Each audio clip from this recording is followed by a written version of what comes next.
El pasado 5 de febrero, el Colegio de Ciencias y Humanidades Plantel Sur se sumó a un paro indefinido. Esto como muestra de apoyo y protestas ante la violencia de género y acoso sexual que se han denunciado en otros planteles de la máxima casa de estudios. Las instalaciones del CCH Sur se encuentran vacías, en comparación con otras escuelas. Esta está sin aparente vigilancia de alumnos. Integrantes de la Comisión de Información del CCH Sur detalló en las redes sociales del colegio que para mantener la suspensión de actividades se necesitarían mínimo 100 personas. De no ser así, se levantará el paro. Con el CCH Sur en suspensión de actividades, ya son 15 los planteles de la UNAM que se encuentran en esta situación.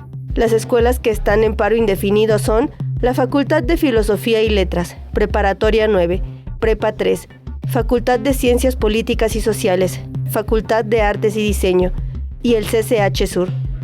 Mientras que la Prepa 4, 5, 6, CCH Naucalpan, Azcapotzalco y Vallejo, Facultad de Arquitectura, Escuela Nacional de Trabajo Social, Facultad de Psicología, se encuentran en paro temporal. Tal como lo anunció el rector de la Universidad Nacional, Enrique Graue, dio respuesta al pliego petitorio de los estudiantes de la Preparatoria 9. Entre estas se encuentran garantizar el correcto funcionamiento y optimización de los senderos seguros ya establecidos. Se incluirán temas de género y derechos humanos en los cursos de actualización para prefectos.